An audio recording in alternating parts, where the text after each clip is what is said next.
लटक गया था। आने जाने वाले पूछ रहे थे उल्टा काहे लटके हो। उसने कहा अपने मन को सीधा करने के लिए हम उल्टा लटके हैं। कहा किसने कह दिया कि उल्टा लटकने से मन सीधा हो जाता है। कहा बोले मन ने कहा इसलिए लटक गए। तो राजा लोग भी, राजाओं की भी यही स्थिति हो रही। बोले हम बलवान हैं, हमसे किसी ने नहीं कहा हम बलवान हैं, धनुष तोड़े बिना तोड़े जाएंगे। एक एक करके राजा लोग गए, लेकिन तिल भरी भूमि न सकाई छुड़ाई, हिला भी नहीं पाए। तोड़ना तो बहुत दूर की बात थी। सब राजा इकट्ठा हो गए, इकट्ठा होकर के बोले एक काम करते हैं, बोले सब इकट्ठा होकर के एक ही साथ धनुष को तोड़ेंगे। सज्जनों ने कहा तुम्हें देख करके शर्म को भी शर्म आने लगी है, लेकिन तुमको शर्म नहीं आ रही है। अच्छा एक बात बताओ, धनुष टूट जाएगा तो विवाह किसके साथ होगा? कहे जो रंगमंच बना है वो युद्ध मंच बन जाएगा। एक एक करके लड़ते जाएंगे, अंतिम में जो बचेगा उसका विवाह हो जाएगा। जो पहले ही युद्ध सोचने भैया वो समाज के कार्य को क्या करेंगे? लेकिन क्या हिला पाए? लेकिन नहीं, तिल भरी भूमि न सके छुड़ाई। जनक जी महाराज ने कहा बोले कदो वास निज निज गृह जाऊं, लिखा न विधि वैदेही विदाऊं। विधाता ने मेरी वैदेही का विवाह ही नहीं लिखा है। यदि मुझे पता होता कि पृथ्वी वीरों से खाली है तो मैं ये प्रण ही नहीं करता।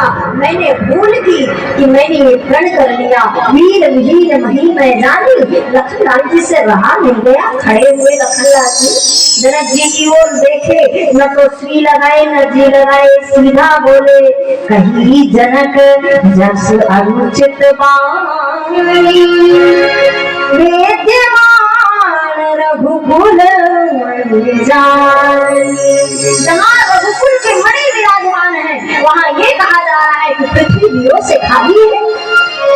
लखनलाल जी ने कहा बोले धनुष की क्या बात, धनुष क्यों ब्रह्मांड उठाऊं? एक राजा ने कहा सुनो सावधान हो जाओ। बोले क्यों? बोले ब्रह्मांड उठने वाला है। दूसरे ने कहा चिंता क्यों करते, उठेगा फिर वहीं रख देंगे। लेकिन लखनलाल जी ने कहा रखूंगा नहीं तो बोले कच्चे घड़े के समान तोड़ दूंगा। एक ने कहा बोले यहाँ ब्रह्मांड की नहीं धनुष की बात हो रही है। अच्छा एक बात बताओ, ब्रह्मांड टूटता तो क्या धनुष बच जाता? बुद्धि कितनी थी? पृथ्वी हिलना शुरू हो गई, सब लोग कांपने लगे। जनक जी महाराज के हृदय में थोड़ा सा धैर्य आया। छोटे भैया में इतनी क्षमता है कि बोलने से पृथ्वी हिला सकते हैं, तो बड़े भैया में इतनी क्षमता तो होगी कि धनुष को तोड़ सकते हैं। राम जी शांत बैठे हैं और लखनलाल जी से कहने लगे सौमित्र शांत शांत, सब हिल रहे हैं, पृथ्वी हिल रही है, सब लोग कांप रहे हैं। लखनलाल जी ने कहा बोले सब हिल रहे हैं, लेकिन दो ही नहीं हिल रहे हैं जिनको हिलना चाहिए। बोले कौन? बोले एक आप, दूसरा धनुष। अरे आप हिले इसीलिए तो खड़ा हुआ हूँ। भगवान ने कहा बोले सूर्य उदय जब होता है तो लालिमा पहले होती है। लखनलाल जी लालिमा का दर्शन करा दिए और भगवान का उदय हुआ। ठाकुर जी से गुरुदेव ने कहा राम उठो उठो राम भंजो भगवत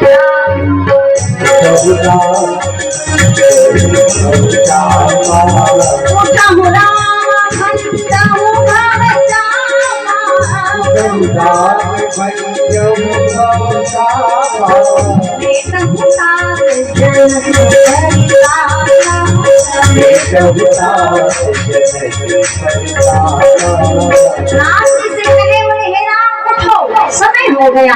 भगवान उठे, सहज ही चले सकल मुद्रक स्वामी, भक्त मंजुवर गुंजर गामी। जो राजा लोग थे वो देखे बोले ये जा रहे धनुष तोड़ने के लिए, इस बालक से क्या धनुष टूटेगा?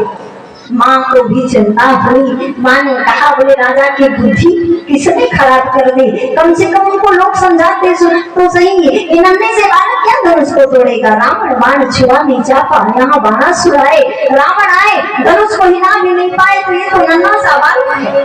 सखियां समझाती हैं रावण भी आया था भैया वहाँ, यद्यपि रावण को बुलाया नहीं गया था, निमंत्रण नहीं गया था। रावण जब आया तो जनक जी महाराज घबरा गए। रावण ने कहा बोले महाराज आपने मुझे निमंत्रण नहीं दिया। जनक जी ने कहा भेजा तो था। बोले किसे? बोले दूत को बुलाया गया। दूत आया, उससे पूछा गया गए थे लंका? बोले हाँ सरकार गया था। फिर पत्रिका कैसे नहीं पहुंची, निमंत्रण कैसे नहीं पहुंचा? दूत ने कहा मैं जा तो रहा था लंका, लेकिन बीच में समुद्र मिल गया और समुद्र को मैं पार नहीं कर सकता था, इसलिए समुद्र देवता को लेकर के आ गया कि लंकापति को दे दे।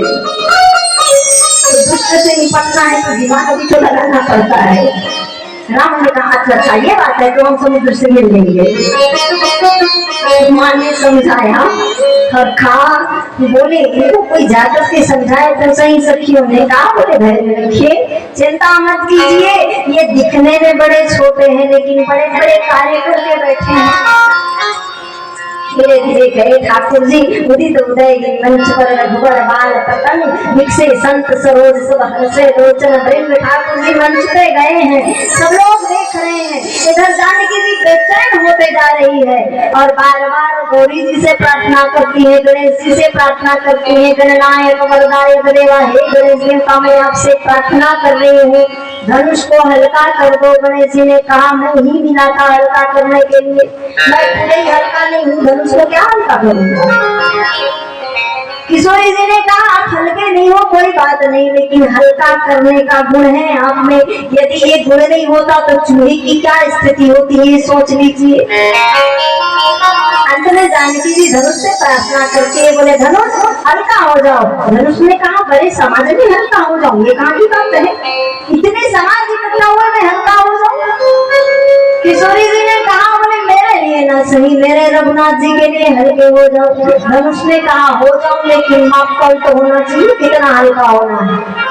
अरे मुझे पता तो चले कि एक पाव आधा पाव एक छटाक आधा छटाक कितना हल्का हो जाओ। किशोरी जी कहती है बोले मैं ये सब नहीं जानती हूँ, बस इतना जानती हूँ। बोले क्या, सुबह के 7 बजे अगहन के महीने में कड़ाके के ठंड में राम जी पुष्प चयन करने के लिए गए थे और उस समय उनके माथे पे पसीना दिखाई दे रहा था। सोच लो मेरे प्रभु कितने हल्के को उठा सकते हैं, तुम हल्का हो जाओ।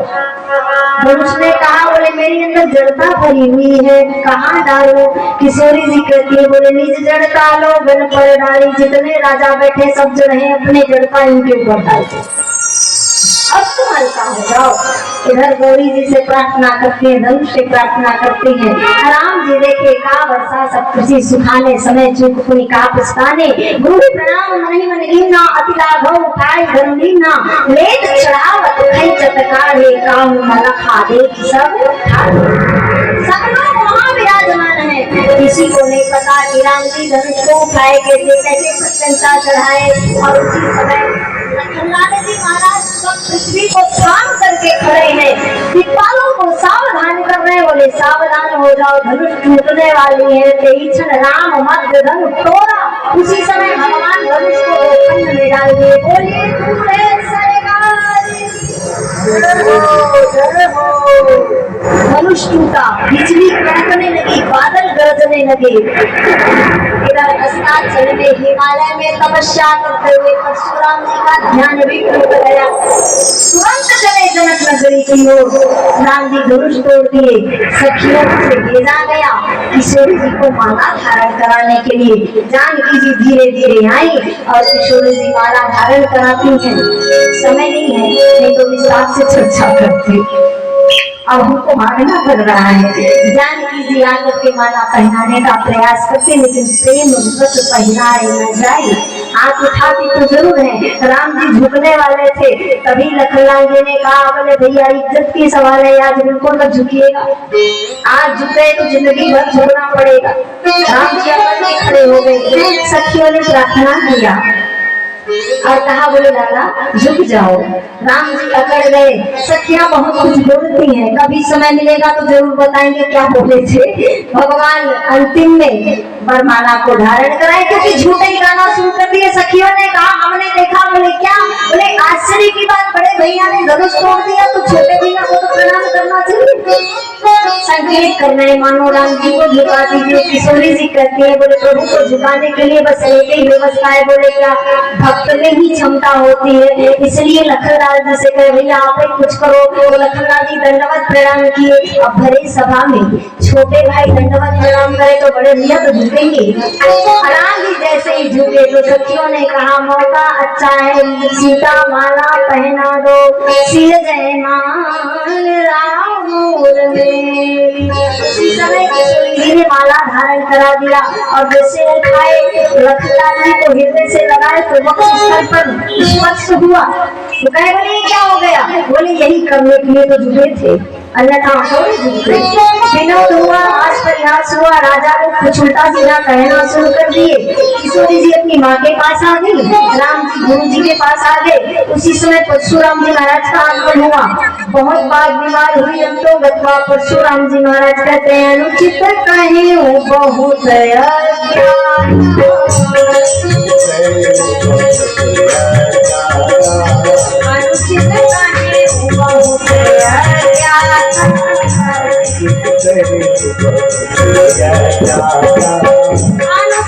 कहे बहुत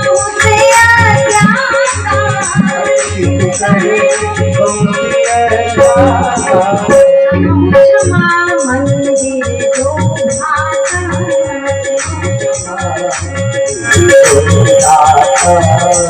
भगवान से प्रार्थना की, अज्ञानता बस मैंने आप दोनों भाइयों को क्या क्या कह दिया।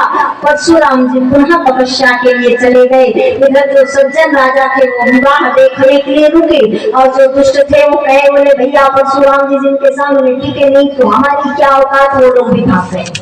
इधर अब जनक जी महाराज आए, विश्वामित्र जी के पास कहे बोले दोनों भाइयों ने मुझे कृतकृत्य कर दिया, अब क्या करूं। बोले पत्रिका अयोध्या भेजो। बारात लेकर के दशरथ जी आए और सानंद विवाह हो भगवान का। पत्रिका अयोध्या भी नहीं पहुंची थी, इसमें भी विशेष कारण है। भगवान का बारात निकालने के लिए दूत पहुंचे, दशरथ जी से कहा गया, पत्रिका देखे तो प्रसन्न हो गए। अंतःपुर में बात गई, सभी महारानियां जो है मंगल कलश जलाने लगी, तैयार करने लगी, परछन करने की तैयारी होने लगी। सभी इष्टमित्र भगवान के तैयार हुए और भगवान की बारात अयोध्या से निकली। कैसी बारात है, श्री राम जी की अजब बारात अवध से मेला चली।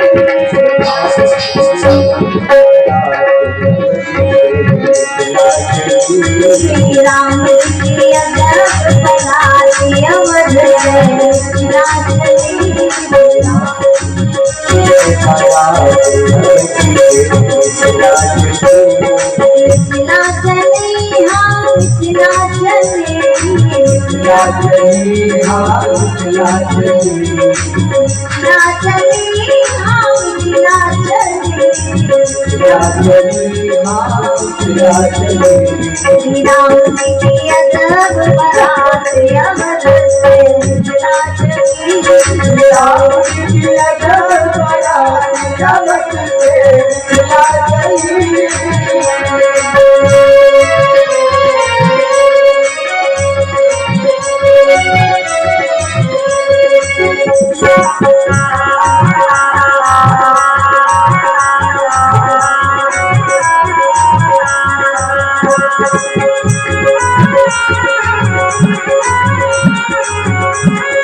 भगवान की बारात निकली है। कैसी बारात है भाई? कहते हैं कि इस बारात में कोई कमी नहीं है। अयोध्या से जैसे ही दूसरे गांव पहुंची बारात, तो लोगों ने देखा बोले बारात बड़ी तकड़ी जा रही है। कहा बोले इतनी